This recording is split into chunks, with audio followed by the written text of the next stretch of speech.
Note: the following is an excerpt from The High Ground, the novel I wrote about my year in Vietnam. Kit Carson Scout Chen Nguyen. Chen Nguyen was our squad's Kit Carson Scout. Kit Carson Scouts were repatriated ARVN soldiers who had once fought on the side of the Viet Cong. In Chen's case, he spent much of his youth believing that Ho Chi Minh's nationalist communist approach to his country's many problems would someday free him and his large family from a life of endless agricultural drudgery and poverty. In early 1969, at the age of 20, Chen reluctantly came to the conclusion that he had been wrong, and his entire family disowned him. Shortly thereafter, he joined the Army of the Republic of Vietnam. "All my relatives call me traitor," he once told me. "My brothers shoot me dead if I go home."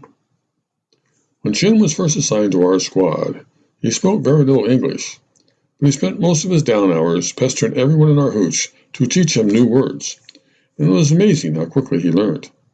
It wasn't long before he sounded like he spent most of his life in Los Angeles, California, instead of Phu Loy, Vietnam. Chen's private life took a turn for the better, too. He met a pretty young Vietnamese girl named Hoa, who worked in the base mess hall, and it wasn't long before they were making plans to be married. Hand in hand, they would often stroll through the compound, oblivious to everyone else they passed, and obviously very much in love. Anything and everything about America excited Chen. Our language, our clothes, our music, and especially old TV reruns and movies from the 1950s. He was convinced that Gilligan's Island was a part of Hawaii, and that Doris Day was the most beautiful woman on earth. His favorite exclamation, always delivered with a contagious smile, was, "America #1." One evening, while waiting for someone to fix the base movie projector, which always broke down at least once during the viewing of any film, Chen looked over at me, his expression much more serious than usual. "You very lucky GI," he exclaimed.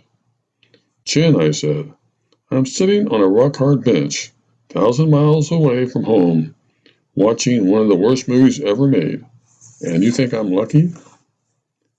"But when time up," he explained, "you get to go home to the most wonderful country in the whole world." I nodded that I understood, and the smile which hardly ever left Chen's face quickly returned.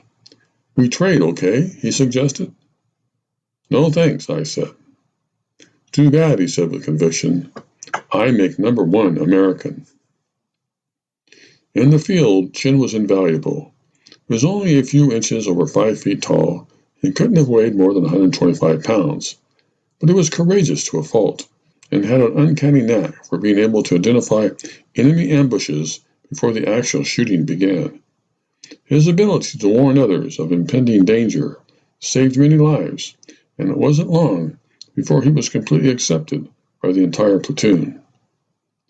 On the day I was wounded in Vietnam, so was Chen.